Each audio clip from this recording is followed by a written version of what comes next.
First of all, I'd like to ask you about this article that came out today from the Daily Tribune, claiming that EJ hasn't paid Vitaly Petrov since 2018, yet he had liquidation reports that showed he had been paying the Ukrainian coach since 2018. And what they're questioning here is, why did EJ only pay recently, November 5, November 4, um, from different accounts in Berlin, Dubai, and from his mother here in Manila. So can you enlighten us a bit about these payments and how the process has been done with EJ, and how are you involved in it? Okay, lots of questions, Gretchen. Thank you. Let's start with some simple facts. One is I have seen now what the work of a forensic auditor has done. There were payments made to Vitaly Petrov in 2019. There were payments made in 2020, and there were payments made in 2021. So anyone saying that he only paid recently in 2021, that is an outright false statement. And that will not stand up 1 second under any kind of scrutiny, because I can provide the wire transfer evidence and show exactly, I can show you exactly the transfers and what was made and on those dates. And it was in 2019, 2020, and 2021. How were these payments done? Because the claim is that EJ paid late. He did pay late, but you know, who's accusing him of paying late? Is it PATAFA or the PSC? You should see some of these dates. There's a board resolution from the PSC that says we'll grant him this amount of money. The grant is paid from PSC to PATAFA months later. PATAFA sits on the money for 4 months, 3 months, 5 months, and then suddenly sends it to EJ. I mean, who was late? I mean, everybody's late and on the whole thing. Now, EJ, we admit he's late. Now, here's the interesting thing. And this, you know, this system is so messed up. If this was a corporation, everybody involved would be fired, and we would have to start over. You have a Filipino athlete living in Italy, Gretchen. Now, what's the currency in Italy? It's the euro. EJ needs euros to live. He needs euros to pay the bills. His coach is a Ukrainian national living in Italy. He wants to be paid in euros. He doesn't want pesos. It's not a convertible an openly convertible currency. He wants euros. So what does everybody do? They pay all of EJ's expenses in Manila in pesos into different bank accounts. They've paid into his bank account. They paid into his mother's bank account. Now, you have people like, you know, PATAFA saying, we don't understand why the money's coming out of his mother's bank account. Well, you're the ones that paid it into his mother's bank account. So that's the explanation. You paid it in. Now, EJ is stuck through most of the season. He is completely swamped. He's traveling. He's working. He's not, and I can tell you, this is a great man and a great young man and a great, amazing athlete. But you know what he's better than being an athlete? He's a better human being. He's a good person. But he's not an accountant, and he's not any good with numbers. And I can tell you that now, having spent several days trying to help him. He is not good at the numbers and at managing the accounting side of things. So through the season, money comes in, but it's very complicated, Gretchen, because it doesn't say this is for Vitaly Petrov. It's just a lump sum of multiple payments, which include rent, housing, food. It's all lumped together, and he has to figure out, of the 300,000 pesos, how much goes to rent, how much goes to that. We don't make anything easy on him.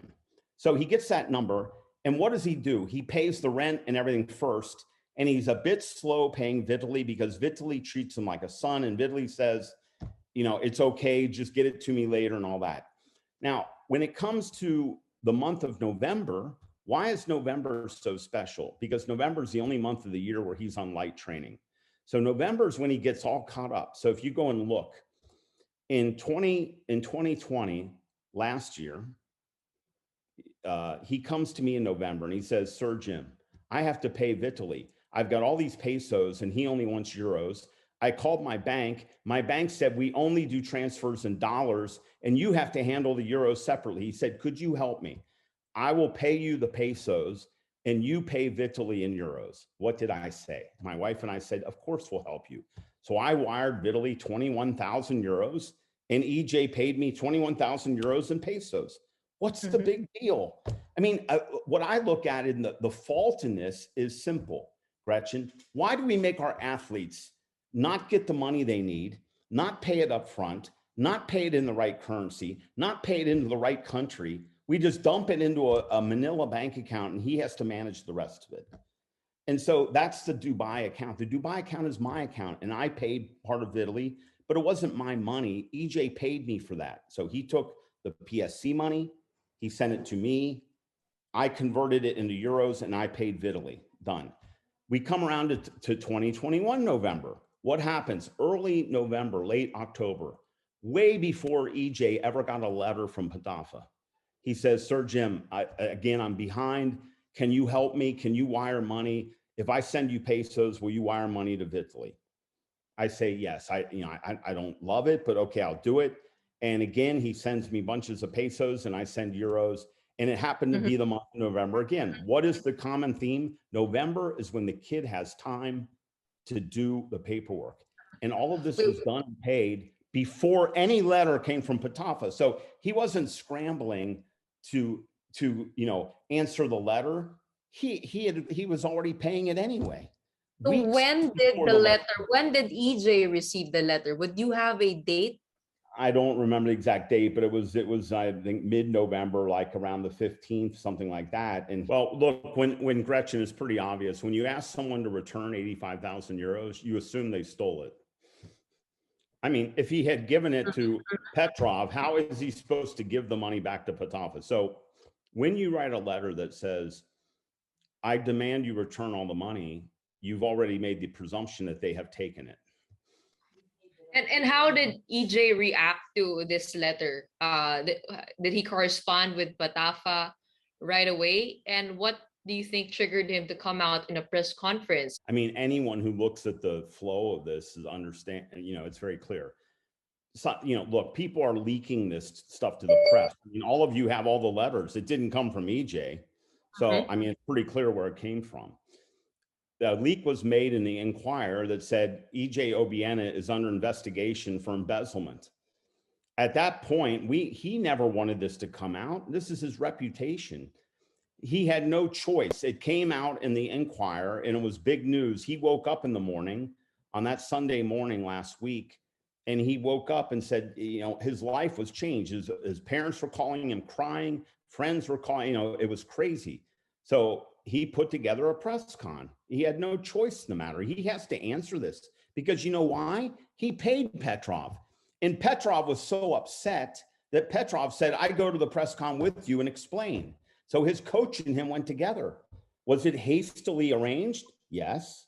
But there's nothing wrong with that.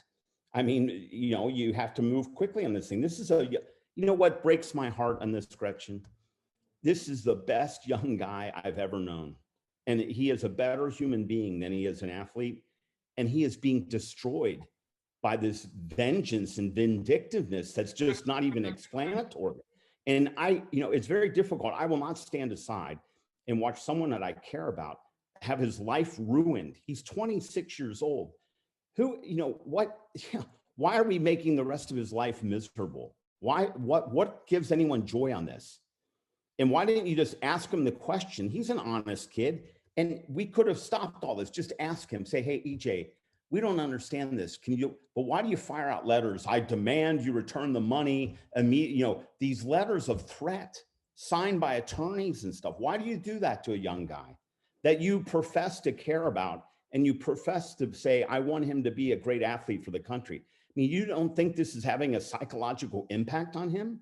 We don't think this won't impact his performance? The rumor in the circuit and pole vault is all of his competitors are happy because he's already done. The Philippines is ruining their best athlete all by themselves. They don't even need to come to train. EJ is going to disappear no matter what. How can you train under this kind of cloud? And I've talked to his parents. They are crying. They say, I fear for my son. What are we putting this family through? What is going on? I mean, I really appeal to, the sports authority, the PSC, the POC, the Senate, the House of Representatives, step into this and put an end to this, because it's complete, destroying a young man forever.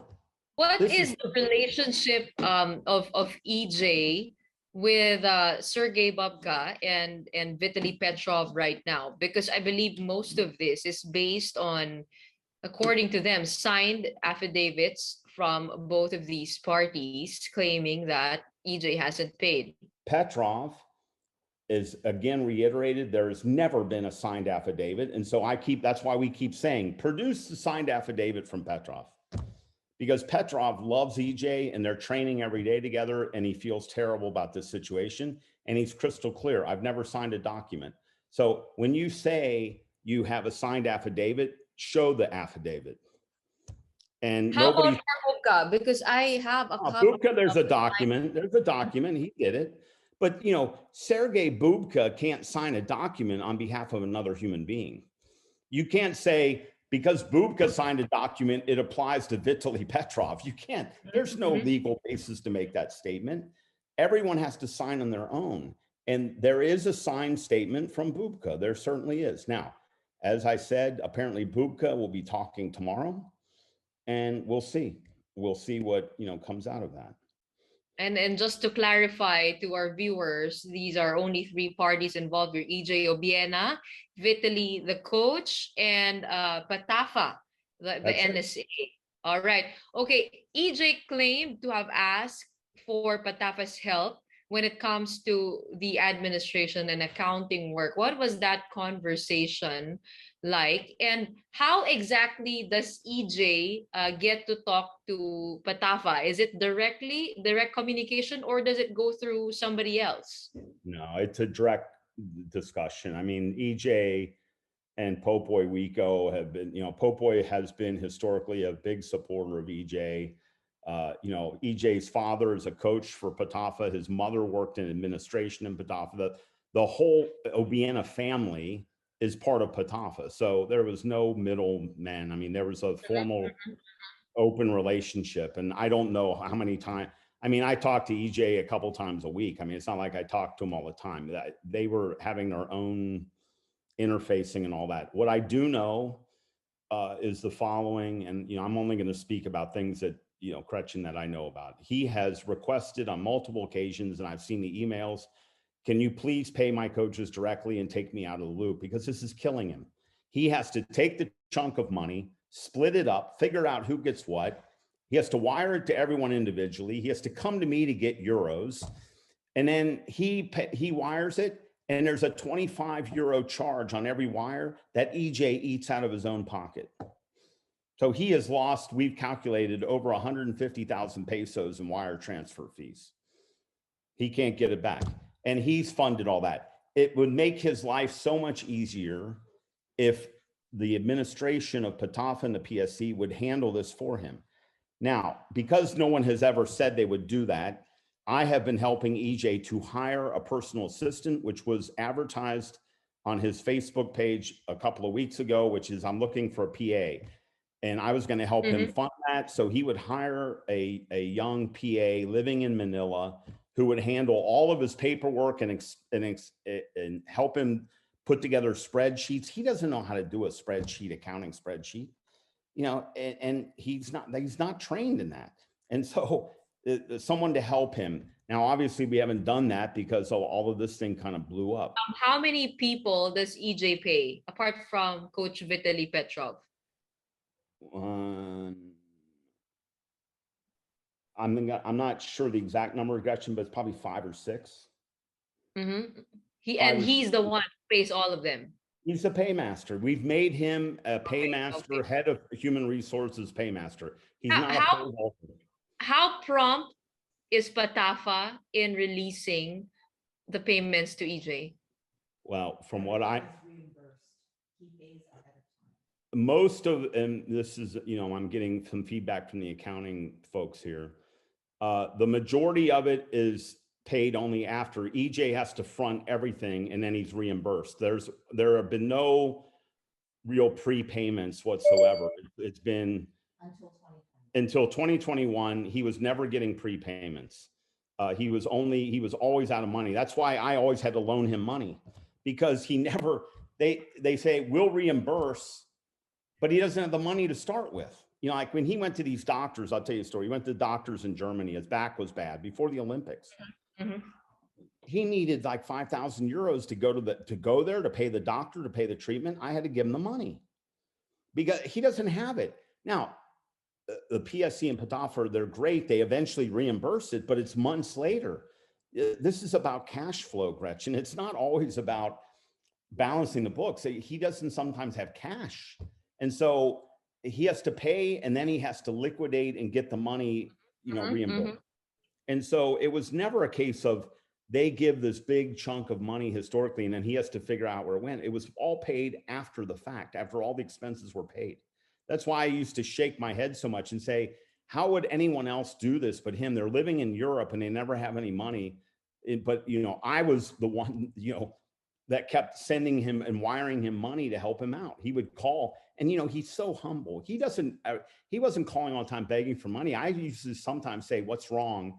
And then I would say, EJ, do you need money? And then he would say, yes, sir. And I'd say, it's okay. And then we would wire him money. He was never coming with his hand out. He's a completely honorable young man. That's the thing that I'm going to keep coming back to. He's the 5th ranked pole vaulter in the world. He's a better human being than he's a pole vaulter. And shame on people that are destroying his reputation. Shame, shame, shame. Jim, this has turned into a public mess. Yep. How far are you willing to take this? And where is EJ now with still remaining with the Philippines, still competing for the Philippines? Okay. I don't know. EJ is a grown man. He makes all his decisions. I have no influence on any of this whatsoever. So it's really up to him. In my discussions with him, he will not give up on clearing his name. So if he is required, he has retained legal counsel. He has retained independent third-party forensic auditors. All of that has been retained. They're all working for him. They're all working full-time.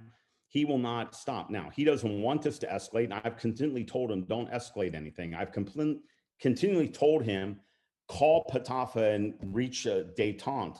I called even PATAFA and said, please reach out to him and let's stop this thing. There's too much ego in this. And, ego and pride is destroying the whole situation.